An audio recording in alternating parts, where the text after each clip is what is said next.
പെരിയ ഇരട്ടക്കൊലക്കേസിലെ 9 പ്രതികളെയും കണ്ണൂർ സെൻട്രൽ ജയിലിൽ എത്തിച്ചു. പ്രതികളുടെ അപേക്ഷ പരിഗണിച്ച് കോടതിയുടെ നിർദ്ദേശപ്രകാരമാണ് ജയിൽ മാറ്റം. മുൻ എംഎൽഎ കെ.വി. കുഞ്ഞിരാമൻ ഉൾപ്പെടെ 9 പ്രതികളെയാണ് കണ്ണൂർ സെൻട്രൽ ജയിലിൽ എത്തിച്ചത്. മുദ്രാവാക്യം വിളികളുമായി CPM പ്രവർത്തകർ ജയിലിന് മുന്നിൽ നിലയുറപ്പിച്ചിരുന്നു.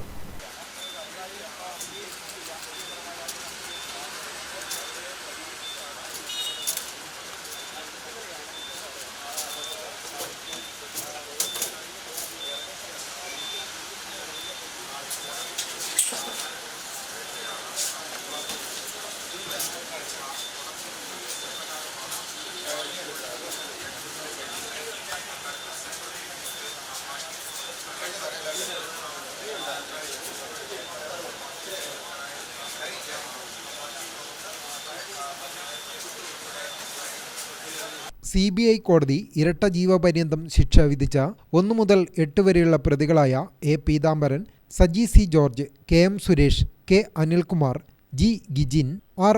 ശ്രീരാഗ്, A. അശ്വിൻ, സുബീഷ് എന്നിവരും 10ാം പ്രതി T. രഞ്ജിത്തും വിയ്യൂരിലെ അതീവ സുരക്ഷാ ജയിലിലാണ് കേസിന്റെ തുടക്കം മുതൽ കഴിഞ്ഞിരുന്നത്. വിചാരണ കോടതിയായ കൊച്ചി CBI കോടതിയുടെ നിർദ്ദേശത്തെ തുടർന്നാണ് മാറ്റം. ബന്ധുക്കൾക്കടക്കം വന്നു കാണാൻ കണ്ണൂരിലേക്ക് മാറ്റണമെന്ന് പ്രതിഭാഗം കോടതിയിൽ ആവശ്യപ്പെട്ടിരുന്നു. ഇത് വിചാരണ കോടതി അംഗീകരിച്ച സാഹചര്യത്തിലാണ് പ്രതികളുടെ ജയിൽ മാറ്റം.